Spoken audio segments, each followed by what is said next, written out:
लोकसंख्येवर दरवर्षी आयोग प्रश्न विचारतो. 2011च्या लोकसंख्येवरती प्रश्न विचारतो.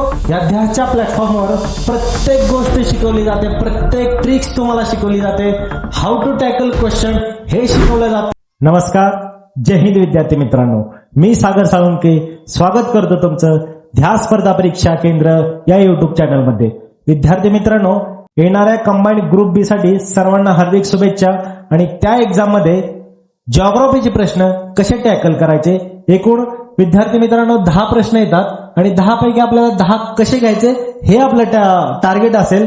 जिओग्राफीचे जर मार्क कट झाले तर समजा मेरिटच्या सरळ बाहेर फेकला जातो, कारण जिओग्राफी हा अत्यंत सोपा असा विषय मानला जातो आणि त्याच्यामध्ये 10 पैकी 10 मार्क्स आलेच पाहिजेत. आणि ज्याचे मार्क्स येत नाहीत त्यांच्यासाठी लेक्चर आहे, तर त्यांनी बघायचं की प्रश्न कसे टॅकल करायचे. सगळ्यात महत्वाचं म्हणजे पीवायक्यू वर जास्त फोकस पाहिजे आपला. पीवायक्यू म्हणजे प्रिव्हियस इयर क्वेश्चन जर तुम्ही सोडवत असाल किंवा इथून राहिलेल्या दिवसांमध्ये पीवायक्यू वरतीच जास्त फोकस पाहिजे. प्रश्न रिपीट होतात. तुम्ही बघा आतापर्यंत झालेले आयोगाचे पेपर बघा, प्रश्न हे रिपीट झालेले दिसतात. तेच टॉपिक आहेत, फक्त आयोग काय करतो थोडं फिरून फिरून प्रश्न विचारतो. आणि जे 4 ऑप्शन असतात, एका प्रश्नामध्ये 4 ऑप्शन असतात, त्या ऑप्शन मधूनच क्वेश्चन बनलेला दिसतो. ऑप्शन मधूनच पुढच्या परीक्षेचा क्वेश्चन बनलेला दिसतो. ही ओळ अत्यंत महत्वाची आहे, त्याच्यामुळं पीवायक्यू अत्यंत महत्वाचा आहे. पीवायक्यू वरती ज्याची कमांड आहे तोच आपल्याला अधिकारी झालेला दिसतो. तर आपण बघतोय कंबाईंड ग्रुप बी ची 2025 ची जी एक्झाम झाली होती तो क्वेश्चन पेपर आपण बघतोय. जिओग्राफीचे 10 प्रश्न आपण बघतोय. प्रश्न कसे सोडवायचे, कमी वेळामध्ये कसे फास्ट सोडवायचे, पहिल्यांदा प्रश्न वाचायचा का ऑप्शन वाचायचं, बघितल्या ज्याचा अभ्यास झालाय ना बघितल्या कळतं की अरे हा आपल्या हातातला प्रश्न आहे आणि मार्क्स जाऊ द्यायचा नाही. लगेच कमी सेकंदामध्ये जर तुम्ही प्रश्न सोडवला तर पुढच्या प्रश्नासाठी तुम्हाला अजून वेळ भेटेल.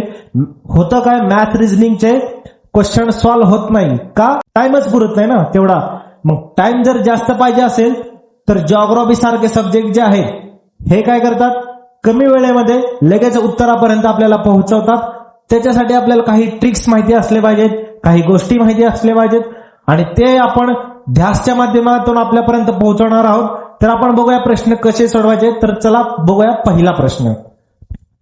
तर बघा विद्यार्थी मित्रांनो, पहिला प्रश्न काय आहे, तर काही स्टेटमेंट दिले आहेत. म्हणजे रायरेश्वर पासून शिंगणापूर पर्यंत पसरलेल्या रांगेला शंभू महादेव डोंगर रांग असे म्हणतात. सातपुडा पर्वत रांगेमुळे नर्मदा व तापी नदीचे खोरे अलग झाले आहेत. हरिश्चंद्र बालाघाट डोंगर रांगेमुळे गोदावरी व भीमा नदीचे खोरे अलग झालेले आहेत. आणि गोदावरी व तापी नदीच्या खोऱ्यांना वेगळी करणारी सातमाळा अजिंठा डोंगर रांग आहे. त्यावरून आपल्याला कळतं की कोणत्या नद्यांमुळे कोणती पर्वतरांग वेगळी झाली आहे. त्यांचा क्रम आपल्याला माहित असला पाहिजे, म्हणजे उत्तरेकडून दक्षिणेकडे जाणारा क्रम माहित असला पाहिजे पर्वतरांगेंचा, तसेच नद्यांचा क्रम माहित असला पाहिजे. आणि त्याच्यासाठी छोटी एक ट्रिक आहे, तेवढी एकच ट्रिक पाठ करा. आयोगाने मग कसाही प्रश्न विचारू द्या, कसाही उलटा पालटा करून कसाही प्रश्न विचारू द्या, तर एकाच ओळीवरून तुम्हाला योग्य असं उत्तर भेटतं. आणि ती ट्रिक मी तुम्हाला आता सांगतो. ती ट्रिक आहे V न सा त सा अ गो इकडे जागा नाही म्हणून मी खाली लिहितो. अ गो ह बा भी म क्रू. एकच ओळ आहे, या ओळीवरून आपल्याला उत्तर भेटतं. ती ओळ अशी आहे व्ही न सा त सा अ गो ह बा भी म क्रू. म्हणजे हे बघा, विंध्य, नर्मदा, सातपुडा, तापी, सातमाळा, अजिंठा, गोदावरी, हरिश्चंद्र आणि हे बालाघाट. भी म्हणजे भीमा नदी, म म्हणजे महादेव डोंगररांग म्हणजे शंभू महादेव डोंगररांग आणि क्रू म्हणजे कृष्णा नदी. ही ह्या एका ओळीवरून आपल्याला संपूर्ण असं उत्तर असं भेटतं. त्यामुळे एकच ओळ आपल्याला माहित असलं पाहिजे. एकदम सोपी ओळ आहे. व्ही न सात सा अगोह बा भीम क्रू. वारंवार जर तुम्ही हे बोलत राहिले ना तर आपल्याला ते पाठच होऊन जातं. वी न सातसा अगोह बा भीम क्रू. विंध्य नर्मदा सातपुडा तापी सातमाळा अजिंठा गोदावरी हरिश्चंद्र बालाघाट भीमा नदी महादेव डोंगरा म्हणजे शंभू महादेव डोंगरा आणि कृष्णा नदी. एवढंच पाठ करायचंय आणि त्याच्यावरून मग कसाही प्रश्न विचारू द्या आणि ते उत्तर आपल्याला परफेक्ट उत्तर भेटतं, योग्य असं उत्तर भेटतं. तर हे जे 4 स्टेटमेंट आहे त्याचं उत्तर आहे वरील सर्व विधाने बरोबर आहेत, हे त्याचं उत्तर आहे. कारण बघा आपण एकच बघूया, गोदावरी व तापी नदीच्या खोऱ्यांना वेगळी करणारी सातमाळा अजिंठा डोंगररांग आहे. आता गोदावरी आणि तापी कुठे आहे? ही गोदावरी आहे है ना आणि ही तापी आहे. आता ह्यांना वेगळं कोण करते? सातमाळा आणि अजिंठा. सातमाळा आणि अजिंठा. आपल्या ट्रिक वरून हे उत्तर भेटतं. प्रत्येक स्टेटमेंट तुम्ही चेक करा, ह्या ट्रिकनुसार तुम्हाला परफेक्ट उत्तर भेटतं. त्यामुळं अशा भन्नाट अशा ट्रिक जर तुम्हाला पाहिजे असेल तर ध्यास स्पर्धा परीक्षा केंद्राला तुम्ही फॉलो करा. प्रत्येक लेक्चरमध्ये तुम्हाला वेगवेगळ्या ट्रिक्स दिसतील. आणि आपली 26 जून पासून ऑफलाईन बॅच चालू होत आहे, त्याच्यामुळे तुम्ही लवकरात लवकर ऍडमिशन घ्या आणि तुमचा रिझल्ट हा 100% आम्ही देणार, एवढं खात्रीशीर सांगतो. चला बघूया पुढचा प्रश्न. पुढचा प्रश्न आहे तो आहे लोकसंख्येच्या रिलेटेड. बघा 2011च्या लोकसंख्येवर आयोग दरवर्षी प्रश्न विचारतोय. आज 2026 चालू आहे तरी आयोग काय करतो? 2011च्या प्रश्न लोकसंख्येवर दरवर्षी प्रश्न विचारतोय. त्यामुळे 2011ची लोकसंख्या वेगवेगळ्या अँगलने तुम्हाला माहीतच असली पाहिजे. आता इथं काय विचारलंय? 2011च्या जनगणनेनुसार महाराष्ट्रातील खालीलपैकी कोणत्या 3 जिल्ह्यांमध्ये ऋणात्मक लोकसंख्येचा वृद्धी दर दर्शवितो? म्हणजे ऋणात्मक लोकसंख्येचा वृद्धी दर दर्शवतो असा इथं प्रश्न विचारलेला आहे. तर ह्याचं उत्तर आहे मुंबई शहर, सिंधुदुर्ग आणि रत्नागिरी. उत्तर काय आहे? मुंबई शहर, सिंधुदुर्ग आणि रत्नागिरी हे त्याचं उत्तर आहे. मला सांगायचं एवढंच की लोकसंख्येवर दरवर्षी आयोग प्रश्न विचारतो आणि तो कोणत्या लोकसंख्येवर विचारतो? तर तो 2011च्या लोकसंख्येवरती प्रश्न विचारतो. त्यामुळे 2011ची लोकसंख्या डिटेलमध्ये करा. आकडेवारी जरी पाठ होत नसेल तर वेगवेगळ्या ट्रिक्स लावा आणि प्रत्येक ट्रिक्स आपल्याकडे अवेलेबल आहेत. ध्यासमध्ये तुम्ही ऍडमिशन घ्या. ध्यासमध्ये प्रत्येक गोष्ट बारीक आणि एकदम छोट्या छोट्या गोष्टी तुम्हाला शिकवल्या जातात. या ध्यासच्या प्लॅटफॉर्मवर प्रत्येक गोष्ट शिकवली जाते, प्रत्येक ट्रिक्स तुम्हाला शिकवली जाते. हाऊ टू टॅकल क्वेश्चन हे शिकवलं जातं. त्यामुळे ध्यासच्या या युट्यूब चॅनलला तुम्ही फॉलो करा. त्यामुळे प्रत्येक लेक्चर तुमच्यापर्यंत पोहोचेल. बघूया आता पुढचा प्रश्न. ह्या प्रश्नामध्ये काय विचारलं आहे? लोहखनिजाचे साठे म्हणजे महाराष्ट्रामध्ये वेगवेगळ्या प्रकारचे अनेक साठे आहेत, त्याच्यावरती लोहखनिजाचे साठे याच्यावरती प्रश्न विचारला आहे. आणि दरवर्षी आयोग अशा याच्यामध्ये घुसतो, प्रश्न विचारतोच. तर इथं विचारले काय? संचालनालय खनिज विभाग नागपूर यांच्या 2014च्या आकडेवारीप्रमाणे महाराष्ट्रात लोहखनिजाचे साठे कोणत्या जिल्ह्यात अधिक आहे? आता इथं एक गोष्ट लक्षामध्ये ठेवायची आहे, नागपूरशी रिलेटेड आहे. 2014ची आकडेवारी आहे आणि 2025 मध्ये हा प्रश्न विचारलाय. त्यामुळे एवढ्या पाठीमागचा अभ्यास कोणीच करत नाही. फक्त इथं एक लॉजिक लावायचंय की नागपूरशी रिलेटेड प्रश्न आहे म्हणजे त्या भागातलाच कोणता तरी जिल्हा असेल आणि तेच उत्तर असेल. आता सिंधुदुर्ग हे येतं कोकण विभागामध्ये. तर कोकण विभाग म्हणजे अनेक जणांनी हे उत्तर मारले सिंधुदुर्ग, कारण लोहखनिजावरती प्रश्न आहे. परंतु जे लोहखनिजाचे जे साठे आहे ना ते सर्वात जास्त गडचिरोलीमध्ये आहे. हे 2014ची आकडेवारी सांगते. आणि सिंधुदुर्ग सोडला तर सेकंड ऑप्शन आहे गडचिरोली आणि हे आयोगाने उत्तर दिले. आणि ही जी आकडेवारी आहे ते हे सांगते 2014चे लोहखनिजाचे साठे सर्वात जास्त गडचिरोलीमध्ये आहे.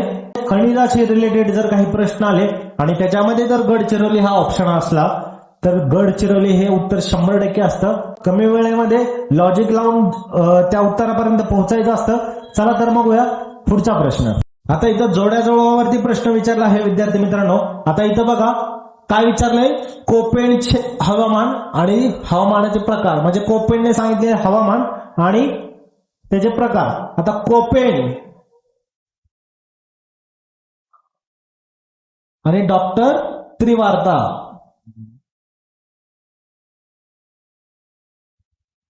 आला तर ह्याच्यावरतीच प्रश्न येतो, डॉक्टर त्रिवार्ता आणि कोपेन हवामानाचे जर प्रश्न आले यांच्याशी रिलेटेडच येतात, त्यामुळे हे तुम्हाला माहितच असले पाहिजे.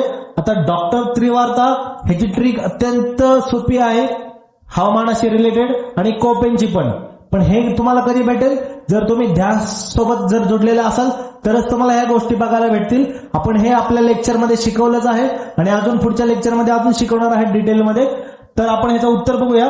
कोपेनने आता बघा ऑप्शन बघा CWG BW SW. आता हा जो मोठा डब्ल्यू असतो कॅपिटल डब्ल्यू इथं तुम्हाला दिसतोय बी नंतर, तर हा कॅपिटल डब्ल्यू म्हणजे असतो वाळवंट. कॅपिटल डब्ल्यू म्हणजे काय असतो वाळवंट आणि बीचं उत्तर येतं 1 उष्ण वाळवंट. बीचं उत्तर कुठं आहे बघा 1, तर इथं दिसतो म्हणजे ऑप्शन 1 हे त्याचं उत्तर आहे. बाकीची जी आहे ते जास्त बघायची गरज पण नाहीये, डायरेक्ट तुम्हाला 1 बघितलं बाकीचे बघायची गरज नाही, म्हणजे इथं काय वेळ वाचवतोय आपण. त्यामुळे इथं वेळ जर वाचवला तर मॅथ्स रिझनिंगला तुम्हाला जास्त वेळ भेटतो. त्यामुळं सगळंच वाचत बसायचं नसतं. जे टॉपर्स असतात ते अशाच प्रकारे प्रश्न सॉल्व्ह करत असतात, त्यांना कमी वेळेमध्ये जास्त प्रश्न सोडवायचे असतात. त्यामुळे तुम्ही सुद्धा हीच ट्रिक वापरा. कमी वेळेमध्ये जास्तीत जास्त प्रश्न आपण कसे सोडवू आणि मॅथ्स रिझनिंगला जास्त कसा वेळ आपण ठेवू आणि मॅथ्स रिझनिंगला आउट ऑफ मार्क पाडू. चला तर मग बघूया पुढचा प्रश्न. याचं उत्तर आहे ऑप्शन क्रमांक 1. आता बघा भारताच्या भूगोलावरचा हा प्रश्न आहे. आतापर्यंत आपण महाराष्ट्राचा भूगोल वरती प्रश्न बघितला होता. कोपेन हवामान ते पण भारताशी रिलेटेड आहे. आता बघतोय आपण भारताच्या भूगोलावरती प्रश्न. आणि बघा इथं काय विचारले, नदीशी रिलेटेडच प्रश्न असतात, खिंडशी रिलेटेड आणि तलाव. म्हणजे उत्तर भारतातलं काय विचारले, चिनाब नदी झोजिला खिंडाजवळ उगम पावते, तर हे चुकीचं आहे पहिलं स्टेटमेंट. परत आहे रावी नदीचा उगम रोहतांग खिंडीजवळ आहे, एकदम बरोबर. सतलज नदीचा उगम रकास तलावाजवळ आहे, त्याला रकास पण म्हणतात आणि राक्षस पण म्हणतात, म्हणजे राक्षस लेक त्या भागामध्ये म्हणतात. ए हे स्टेटमेंट एकदम चुकीचं आहे. बी आणि सी बरोबर आहे. बी आणि सी आपल्याला बघायला भेटतं पर्याय क्रमांक 3 मध्ये, हे त्याचं उत्तर आहे. तर अशाच प्रकारे प्रश्न सोडवत जाऊया आपण. आणि भारताचा भूगोल आपण आपल्या बॅचमध्ये एकदम डिटेल मध्ये घेतलाय आणि घेणार आहोत. त्यामुळे तुम्ही लवकरात लवकर आपल्या ध्यासला जोडून राहा. तुम्हाला प्रत्येक गोष्ट इथं ट्रिक्सच्या माध्यमातून समजावली जाईल भूगोल या विषयावरती. तर बघूया आपण पुढचा प्रश्न. पुढचा प्रश्न असा आहे, खालीलपैकी कोणती विधाने महाराष्ट्राच्या पर्जन्याबाबत अचूक म्हणजे काय एकदम बरोबर आहे. ठीक आहे. 4 स्टेटमेंट दिलेत आणि पर्याय उत्तर ए बी बी सी आणि ACD असं दिलं आहे. त्यामुळे आपण बघूया याचं उत्तर काय आहे. महाराष्ट्रात पावसाळ्याच्या आरंभी पश्चिमेकडून पूर्वेकडे वायुभार कमी होतो, बरोबर. राज्यातील पर्जन्याचे वितरण प्रामुख्याने नैसर्गिक वनस्पतीच्या वितरणावर, तर हे चुकीचं स्टेटमेंट आहे.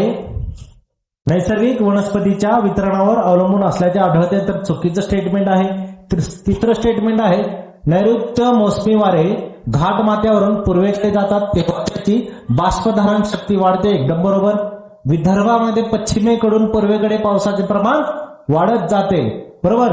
आता काही विद्यार्थ्यांना पूर्व माहित नसतं, पश्चिम माहित नसतं, उत्तर दक्षिण, वायव्य ईशान्य नैऋत्य आग्नेय माहितच नसतं. तुम्हाला खोटं वाटेल, मी अनेक वेळा बघतो अनेक विद्यार्थ्यांना दिशाचं ज्ञानच नसतं. त्यामुळे आपल्याला दिशा माहित असल्या पाहिजे, पूर्व पश्चिम दक्षिण उत्तर.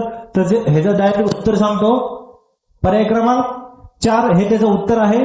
सेकंड जे आहे ते चुकीचं स्टेटमेंट आहे.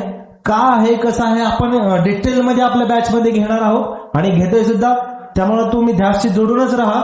आपण हळूहळू युट्यूबवरती अनेक लेक्चर टाकणार आहे. तर बघूया आपण पुढचा प्रश्न. आणि कमी वेळेमध्ये कसे प्रश्न सोडवायचे हे आपण बघतोय. खालीलपैकी कोणती विधाने चुकीची आहेत. आता चुकीच्याला आपण हायलाइट करतोय कारण ह्याच्यामध्ये जे चुकीचं आहे ते आपण बघूया. कामठी कोळसा क्षेत्र आंब नदीच्या खोऱ्यात आहे, हे स्टेटमेंट कसं आहे, तर चुकीचं आहे. आंब नदीच्या खोऱ्यात नाहीये. तर पर्याय क्रमांक ए कुठं आहे चुकीचं बघूया आपण. इथे एक आहे, इथे एक आहे आणि इथे एक आहे, म्हणजे ए हे नाहीये. परत वर्धा खोऱ्यातील कोळसा क्षेत्र चंद्रपूर व यवतमाळ जिल्ह्यात विभागले आहेत, हे एकदम बरोबर स्टेटमेंट आहे. आपल्याला काय विचारले चुकीचं. तर बी कुठं इथे एक दिसतोय, इथे एक दिसतोय. म्हणजे बघा ऑप्शन वरून जर गेलं तर पर्याय क्रमांक 3 हे त्याचं उत्तर आहे. बरोबर, म्हणजे ए, सी आणि डी. म्हणजे सी पण बरोबर, सी हे चुकीचं स्टेटमेंट आहे आणि डी पण चुकीचं स्टेटमेंट आहे. हे आपल्याला कशावरून कळतंय? हे आपल्याला ऑप्शन वरून कळतंय. तिसरं स्टेटमेंट काय? उमरेड कोळसा क्षेत्र कऱ्हाण नदीच्या खोऱ्यात आहे, चुकीचं आहे. महाराष्ट्रातील तुर्भे या ठिकाणी कॅनडाच्या साह्याने अप्सरा आणि ब्रिटनच्या साह्याने सायरस या अणुभट्ट्या उभारण्यात आलेल्या आहेत. आता इथं काय केलंय? कॅनडाच्या साह्याने अप्सरा आणि ब्रिटनच्या साह्याने सायरस, म्हणजे इकडचं तिकडं आणि तिकडचं इकडे स्टेटमेंट मध्ये बदल केला आहे. त्यामुळे हे स्टेटमेंट पण चुकीचं आहे. आपण बघणार आहोत अणुभट्ट्या कोणकोणत्या, म्हणजे अप्सरा असेल, झारलेला असेल, पौर्णिमा असेल, आपण डिटेलमध्ये बघणार आहोत नंतर. आता फक्त आपण बघतोय एक्झाम जवळ आले आहे, त्यामुळे मी जास्त एक्सप्लेन करत नाहीये. त्यामुळे आपल्याला तुमचा अभ्यास झालेलाच आहे. प्रश्न कसे सोडवायचे ऑप्शनवरून हे बघतोय. तर बघितलं आपण फक्त 2च ऑप्शन वाचले आणि त्याच्यावरून आपल्याला उत्तर भेटतंय.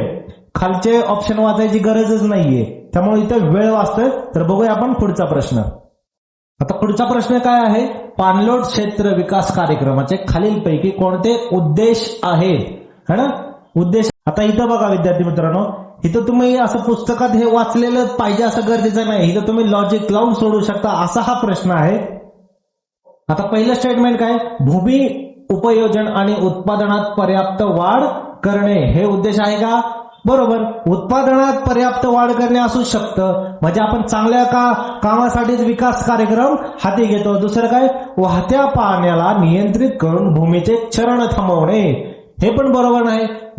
वाहत्या पाण्याला जर आपण नियंत्रित केलं तर जमिनीची धूप कमी होते, है ना, माती वाहून जात नाही. म्हणजे थोडक्यात काय? क्षरण थांबवणे हे विकास कामाचं एक उद्देशच आहे. त्यामुळे हे पण स्टेटमेंट बरोबर. गुंतवणूक कमी आणि उत्पादन खर्चात वाढ करणे. आता इथं बघा, उत्पादन खर्चात वाढ करणे हे चुकीचं आहे, है ना, आणि गुंतवणूक कमी हे पण, म्हणजे हे स्टेटमेंटच चुकीचं आहे. त्यामुळे ए आणि बी कुठे दिसते आपल्याला? पर्याय क्रमांक 2 मध्ये दिसते. हे त्याचं उत्तर आहे. तर अशाच प्रकारे कमी वेळेमध्ये आपण प्रश्न सोडवायचे आहेत. सगळं वाचत बसायचं नाही, डायरेक्ट उत्तर भेटले की आपण पुढे जायचं. चला जाऊया पुढे.